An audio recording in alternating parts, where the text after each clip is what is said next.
50-50 ပေါ့နော် break that တွေအားပေးတာ50သူတို့ရွေးချယ်တာ50ပေါ့နော်အဲ့ဒါနဲ့သူတို့ methodology try ဆိုတော့ဒီမှာချွေးမြင်တာပါဟုတ်ကဲ့အဲ့လိုရွေးချယ်တာမှာအဲ့ internet page တွေကနေရွေးချယ်ဘယ်လိုရွေးချယ်ရလဲဟုတ်ကဲ့ဒီ methodology က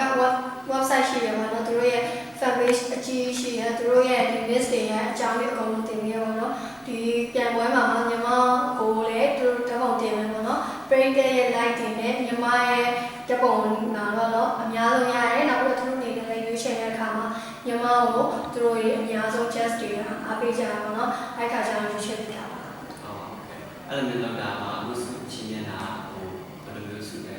methodology try ပေါ့နော် methodology try ဆိုတော့ဟုတ်ကဲ့ပါအခုဖြစ်နေကြမှာတာပါလေအခု MCT break တက်ကိုမခင်မှာအခုလက်ရှိမှာပေါ့နော်ရုပ်ရှင်ကားရိုက်နေတယ်ဆိုတော့လည်းသိရတယ်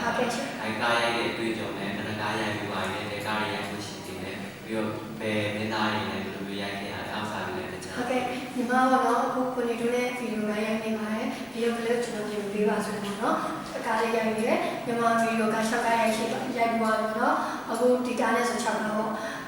ရှိမှာကတော့ပထမဆုံးကားလေးဖြစ်တဲ့သမီးနဲ့ကျွန်တော်ပေါ့နော်ကိုကောင်းလေးနဲ့ညီမနဲ့အဲ့ကားလေးမှာညီမကားရတာဒီအယုံနာလက်ပြန်တဲ့သမီးပုံစံလေးပေါ့နော်အဲ့လိုမျိုးလေးသရောဆောင်ထားတယ်ပြီးတော့ဟိုကားရလေးဆက်ဆံလေးပေါ့နော်နောက်တစ်ကားကျတော့ကိုနေမင်းနဲ့ကောဝဆိုတဲ့ကားလေးအဲ့ကားလေးလည်းရိုက်ထားတယ်နော်အဲ့ကားလေးကကျတော့အချိန်မှာညီမကတကယ် model ပေါ့နော်နာမည်ကြီး model တရားမင်းနဲ့ကားရအဲ့ကားရလေးလည်းသရောဆောင်ထားတယ်ပေါ့နော်နောက်တစ်တိယကားကျတော့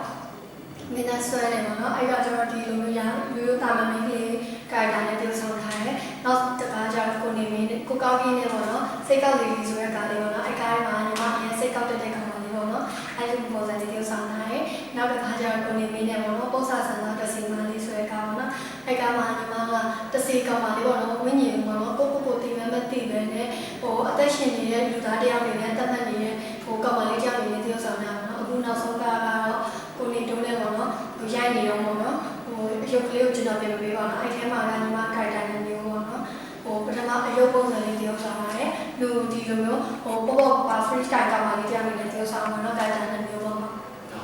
အခုအဲ့လိုမျိုးရုပ်ရှင်ရိုက်တဲ့အချိန်မှာညီမကြုံတွေ့ရတဲ့အတွေ့အကြုံတွေလည်းတစ်ချက်တော့ပြပြအတွေ့အကြုံကတော့စာပိုင်းကတော့ညီမဒီလိုဝါသနာပါလို့ဆိုင်ရတယ်ပေါ့နော်ပထမကားမှာတော့ပေါ့ပါဒီစာပိုင်းဒုတိယကားအနေနဲ့ကြောင်းနည်းနည်းလေးဟိုဘောနော်ကိုနေမင်းနဲ့ကားတီးပေါ့နော် ACC ပေါ့ပါလေးနောက်ပိုင်းကညာနဲ့ stress များလာတယ်ပေါ့နော်ဘာဖြစ်လဲဆိုတော့ကိုကလည်းတီယိုဆောင်လို့ဟိုကြည့်ခဲ့ရပါတော့ဗီဒီယိုကားရေးကြည့်ခဲ့တယ်တီယိုဆောင်မှာလည်းထင်ထားခဲ့တယ်ပေါ့နော်တကယ်လည်းအဲ့လိုတွေ့ရပြီးတာပေါ့ကိုတကယ်လည်းလက်တွေ့တီယိုဆောင်ရပါတော့ကျွန်တော်အများနဲ့ခက်ခဲတယ်ဒီဟာကိုဟိုတော့ပဲပြင်ရအောင်ဒီဖြစ်နေတဲ့ဟာကအတိုင်းဖြစ်နေပုံစံမျိုးတကယ်တီယိုဆောင်ရမယ်နော်အဲ့ကလည်းကျွန်တော်အနေနဲ့နည်းတော့ဟိုတော့ပဲဟို stress များပါဘောနော်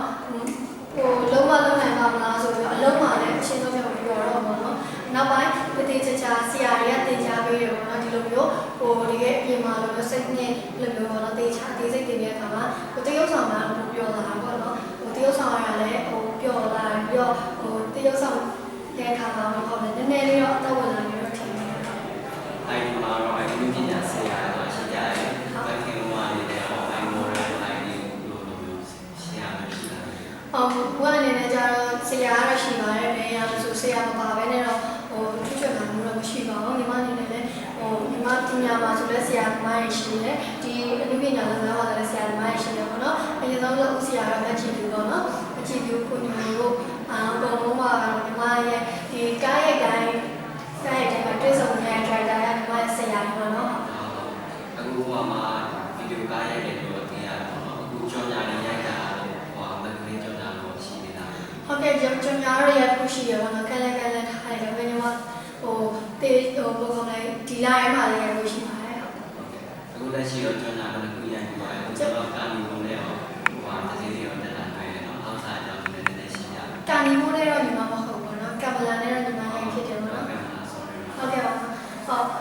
ကမလာနဲ့က brand master ထားပါတော့ကမလာနဲ့ brand master အနေနဲ့တော့6ခုလောက်တော့ရပြီရှင်ပါ ခုလိုပြည်တော့ပြင်ရတယ်ကျေး ဟုတ်ကဲ့ပါကျေးဇူးတင်ပါတယ်